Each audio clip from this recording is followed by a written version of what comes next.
আমাদের সমাজের এই সিস্টেমের অবিচ্ছেদ্য অঙ্গ এবং তারা অত্যন্ত গুরুত্বপূর্ণ কাজ একেবারে তৃণমূল স্তর পর্যন্ত করেন। তারা জানেন যে মমতা বন্দ্যোপাধ্যায় তাদের ভালোবাসেন এবং তাদের অধিকার সুরক্ষিত রাখতে চান। তারপরেও সময়ের সঙ্গে কিছু দাবি তৈরি হয়।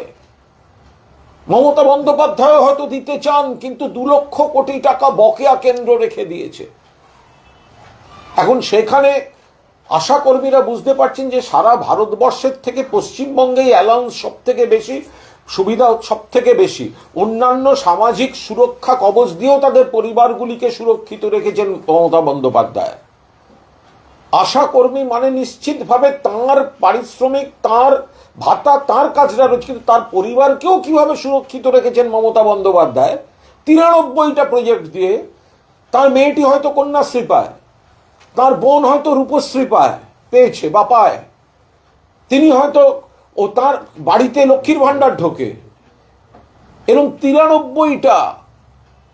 ফলে এখন বিরোধীরা যে শকুনের রাজনীতি করে প্রভোকেশন দিচ্ছে, সেই জন্যই কোথাও কোথাও দেখা গেছে যে তারা বিরোধী দলনেতার পাঠানো গ্রহণ করেননি। লকেট চট্টোপাধ্যায়, ওখানে লকেট চট্টোপাধ্যায় বা বিরোধী দলনেতারা বলুন না যে পশ্চিমবঙ্গের যে ভাতাটা পায় সেটাই বিজেপি শাসিত রাজ্যে দিচ্ছে না কেন? মমতা বন্দ্যোপাধ্যায় তো সব ভারতের সব থেকে বেশি ভাতাটা দিচ্ছেন, তিনি আরো বাড়াতে চান। তার টাকাটা তোমরা দিল্লিতে আটকে রেখেছো। এটা আশা কর্মীরাও আমরা অনুরোধ করব, তারা বিবেচনা করছেন, নিশ্চয়ই তাদের মনের যে কথা, তাদের দাবি তারা নিশ্চয়ই জানাবেন, কিন্তু তারা দয়া করে যেন অপশক্তিগুলোর শকুনের রাজনীতির প্ররোচনায় পা না দেন। যে আশা কর্মীদের আন্দোলনে খুন্তি বটি এসব নিয়ে যাওয়ার আগে নিদানও দিয়েছেন অর্জুন সিং। দেখুন, এটা একটা মানে আশাকর্মী ব্যাপারটার সঙ্গে যে হাতা খুন্তি যায় না, এটা অর্জুন সিংকে বোঝাবে কে? ওনার একটা মানে সশস্ত্র যে গতিবিধি, তার প্রতি ওনার একটা স্পেশালাইজেশন আছে। তো উনি এই ব্যাপারটা বোঝেন যে কোথায় কোন ধরনের অস্ত্র, হ্যাঁ, কোনটায় আওয়াজ হয়, কোনটায় আগুন বেরোয়, হ্যাঁ, কোনটা দেখতে কিরম, এই এই এই এই বিশেষজ্ঞের ধারণাটা অর্জুন সিং এর আছে। ফলে যে কোনো জায়গায় তিনি কিছু একটা অস্ত্রের একটা নিদান দিয়ে দেন। কিন্তু আশাকর্মী মা বোনেরা যে কাজটা করেন, অন্তর থেকে করেন, মন থেকে করেন, পরিশ্রম করে করেন, এবং মমতা বন্দ্যোপাধ্যায় তাদের ভাতা এবং সুযোগ সুবিধাটা সারা ভারতের মধ্যে সব থেকে বেশি রেখেছেন, আরো বেশি দিতে চান। এই বিজেপি নেতারা, অর্জুন সিংরা দিল্লিকে বলুন না বাংলার মানুষের বকেয়া টাকাগুলো দিয়ে দিতে। আশাকর্মীরা ছাড়াও দেখা যাচ্ছে যে দীর্ঘদিন ধরে ধারাবাহিকভাবে সরকারের বিরুদ্ধে, সরকার বিরোধী নানা আন্দোলন হচ্ছে। সামনেই ভোট আসছে, এই সমস্ত আন্দোলনগুলো কি কোনো রকম ভোটে প্রভাব ফেলবে? দেখুন, বিভিন্ন পেশার কিছু দাবি দেওয়া থাকে, তো এখন বিরোধীরা বা অনেকে মনে করেন ভোটের আগে এগুলোকে সামনে আনলে এটা একটা প্রবণতা, এটা একটা চিরকালীন প্রবণতা। কিন্তু মমতা বন্দ্যোপাধ্যায় এমন একটি সরকার যে তিনি তো শুধু ভোট দেখে কিছু করেন না, সারা বছরই সাধ্যমতো প্রত্যেকটি মানুষের প্রত্যেকটি পেশায় তিনি উন্নয়নের কাজ, উন্নতির কাজ, অর্থনৈতিক সুরক্ষার কাজ করে যান। তা সত্ত্বেও ভোটের আগে, ভোট এগিয়ে এলে একটা প্রবণতা তৈরি হয় যে যদি এটা করা যায়, সে সময় একটু বিরোধী দলগুলিও নানা রকম প্ররোচনা দেয় বা মদত দেওয়ার চেষ্টা করে। কিন্তু বাংলার মানুষ জানেন যে এখানে মমতা বন্দ্যোপাধ্যায় যে সারা বছর তিনি মানুষকে সুরক্ষিত রাখেন। আর একটা জিনিস খেয়াল রাখবেন, আপনি যে পেশার কথা হয়তো বলছেন, দয়া করে এটা একটুখানি বিবেচনার চেষ্টা করবেন। একটি পেশার কোনো বক্তব্য থাকতেই পারে, এটা যুগে যুগে ছিল, আছে, ভবিষ্যতেও থাকবে, কিন্তু মমতা বন্দ্যোপাধ্যায় এই গোটা বিষয়টাকে কিন্তু 4 দিয়ে সুরক্ষিত করে দিয়েছেন।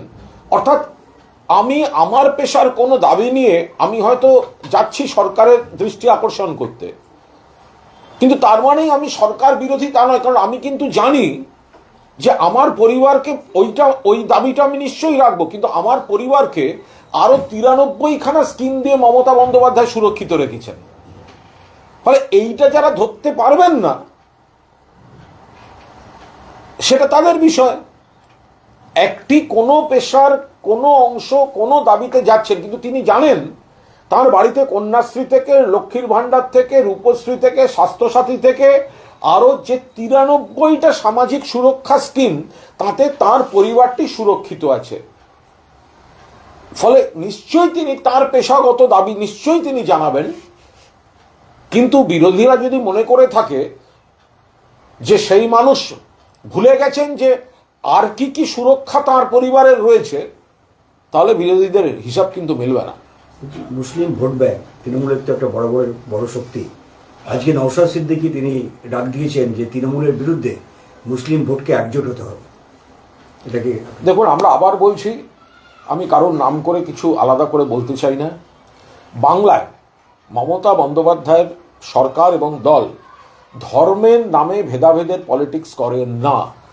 এখানে উন্নয়ন হয়, আর উন্নয়নটা যে স্কিমগুলো সেগুলো তৃণমূলের পরিবারও পায়, সিপিএমের পরিবারও পায়, বিজেপির পরিবারও পায়, যে যা দল করছে আইএসএফ এর পরিবারও পায়, সবাই পায়। আবার জাতি ধর্ম বলেও আলাদা করে ভেদাভেদ হয় না। হিন্দু উপকার পায়, মুসলমান উপকার পায়, খ্রিস্টান উপকার পায়, সবাই পায়। আর রাজনৈতিক সমীকরণে একদম স্পষ্ট কথা, বাংলার অধিকার, বাংলার মানুষের সুরক্ষা, সংহতি, সম্প্রীতি অব্যাহত রাখতে বিজেপিকে হারাতে হবে, তৃণমূলকে জেতাতে হবে, আবার জিতবে। কিন্তু বিজেপি ভোট ভাগের একটা খেলা খেলছে। ফলে বিজেপিকে হারাতে গেলে প্রত্যেকটা ভোট তৃণমূলকে দিতে হবে। কারুর কথায় বিভ্রান্ত হয়ে একটি ভোটও যদি অন্য কোনো খাতায় চলে যায়, ঘুরিয়ে কিন্তু সে বিজেপির হাত শক্তিশালী করছে। ফলে নওশাদ সিদ্দিকী বা যে যাই বলুন, বাংলার মানুষ জানেন, সংখ্যালঘু বন্ধুরাও জানেন, সমস্ত স্তরের মানুষ জানেন যে বিজেপি বাংলাকে অপমান করে, বিজেপি বাংলার প্রাপ্য দেয় না, বাংলা ভাষা বললে বাংলাদেশে পাঠিয়ে দেয়, পিটিয়ে মারে, বাংলার বকেয়া দেয় না।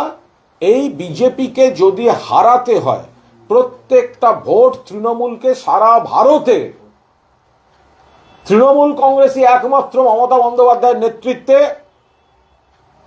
ভারতীয় জনতা পার্টিকে প্রতিহত করছে। আর বিজেপি চাইছে যে ওই রকম মুখোশধারী B team, C team, D team চারটে খাড়া করে দিয়ে মানুষকে ভুল বুঝিয়ে, এই দেখো আমি বিজেপির বিরুদ্ধে লড়ছি, এই বলে অ্যান্টি বিজেপি ভোটটাকে একটু ভাগ করার জন্য।